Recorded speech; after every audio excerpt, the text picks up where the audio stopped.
Translational and rotational motions. A rigid body, when acted upon by a force, can have two kinds of motions.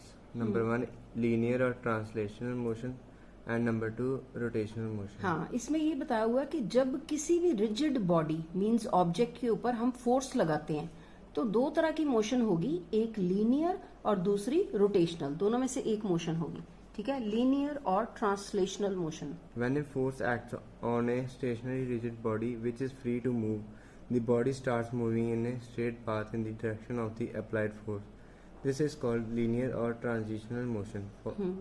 ये linear से ही पता चल रहा है कि स्ट्रेट जो है बॉडी अगर स्ट्रेट पाथ पे मूव करेगी एक ही डायरेक्शन में तो वो लीनियर मोशन होती है. ठीक है, जब फोर्स अप्लाई किया तो ये देखो ये बॉल है, इधर फोर्स लगा, पुश किया तो ये स्ट्रेट ही मूव करेगा, तो इसको क्या कहते हैं, linear motion. Next is rotational motion.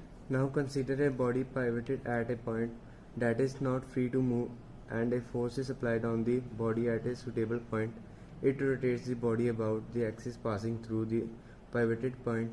This is the turning factor of the force and the motion of the body is called rotational motion. हाँ, अब हम सपोज कर लेते हैं कि अगर जो बॉडी है, बॉडी मीन्स जो ऑब्जेक्ट है, ठीक है, वो फिक्स्ड है, वो मूव नहीं कर रहा, एक जगह पे फिक्स्ड है, तो फिर उसके ऊपर फोर्स लगाएंगे तो वो उसी के अराउंड घूमेगा. ठीक है, चलो उसको क्या कहते हैं, rotational motion. For example if a wheel is pivoted at its center and a force is applied tangentially on its rim as shown in figure 1.2, the wheel rotates about an axis through its center. Similarly, when a force is applied normally on the handle of a door. हाँ, अब ये पहले ये देखो कि जब wheel है, wheel जो है pivoted at it centre, centre पे वो फिक्स्ड है, तो उसके ऊपर फोर्स लगाएंगे टेंजेंटली.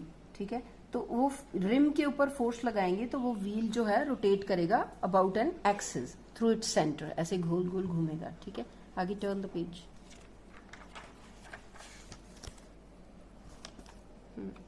Door begins to rotate about an axis passing through the hinges on which the door rests. हाँ, तो हिंजेस होते हैं, हिंजेस के ऊपर जो अगर डोर है, डोर को हमने पुश किया या फोर्स लगाया तो वो भी हिंजेस जहां पे वो फिक्स्ड होता है वो एक्सेस के ऊपर वो डोर भी जो है वो मूव करता है. ठीक है, then moment Turning effect of a force or torque. torque.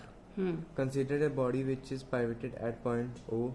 When a force F is applied horizontally on the body with its line of action in the direction AP as shown in figure 1.3, the force is unable to produce linear motion of the body in its direction because the body is not free to move, but this force turns or rotates the body about the vertical axis passing through the point O in the direction shown by the arrow in figure 1.3, that is the force rotates the body anti-clockwise. क्या समझ आई इसमें. Consider a body which is pivoted at point O. O पे वो body fixed है. ठीक है, and when a force F is applied horizontally, horizontally उसके ऊपर एक फोर्स लगाया, ये देखो ये यहाँ पे एफ जो है ये रिप्रेजेंट कर रहा है हॉरिजॉन्टली फोर्स. ठीक है, on the body with its line of action in the direction AP, मतलब यहाँ पे हमने फोर्स लगाया किस डायरेक्शन पे, एपी डायरेक्शन में. ठीक है, फिर आगे क्या है, दोबारा पढ़ो. The force is unable to produce linear motion of the body in its direction because the body is not free to move. But हाँ, this अब देखो यहाँ पे फोर्स लगाया तो बॉडी इधर नहीं मूव करेगी. बॉडी जिधर फोर्स लगाया, वैसे तो अगर स्ट्रेट जो लीनियर फोर्स है तो अगर फिक्स नहीं होगी तो ये इधर मूव कर लेगी. ठीक है, स्ट्रेट पाथ में. अब बॉडी जो है फिक्स्ड है तो ये इधर मूव नहीं करेगी, तो क्या करेगी, यहाँ पढ़ो आगे. But this force turns or rotates the body about vertical axis passing through the point O. लेकिन ये क्या होगा, ये बॉडी ऐसे वर्टिकल एक्सिस से ये रोटेट करनी शुरू हो जाएगी. Direction shown in the arrow, arrow की डायरेक्शन में ऐसे घूमेगी. फोर्स तो यहाँ लगा लेकिन इस तरह से घूम रही है. ठीक है, on the direction shown by the arrow the force rotates the body anti clockwise, तो एंटी क्लॉकवाइज इस तरह से घूम जाएगी. Then factors affecting the turning of the body. The turning effect of a force on a body depends on the following two factors. Number one, the magnitude of the force applied, and number two, the perpendicular distance of the line of action of the force from axis of rotation. हाँ, और दो चीजों पे turning effect क्या होता है, torque, turning effect of force. अब किसी चीज को हम फोर्स लगाएंगे, ये जैसे इसी को फोर्स लगा रहे हैं, ठीक है, इसको फोर्स लगाएंगे तो ये टर्न कर रही है, अगर ये यहाँ पे फिक्स होएगी, ठीक है, इस तरह से ये टर्न करेगा। तो टर्निंग इफेक्ट दो चीजों पे डिपेंड है, first is magnitude of the force कि कितना फोर्स लगा रहे हो, और दूसरा perpendicular distance of the line of action of the force from the axis of rotation, pivoted point. यहाँ पिवटेड पॉइंट ये था, तो इसका ये देखो, ये परपेंडिकुलर डिस्टेंस कितना है फोर्स का, उस पर डिपेंड करेगी, ठीक है। अगर आप यहाँ पे फोर्स लगाओगे तो ये टर्न नहीं होगा, ठीक है ना।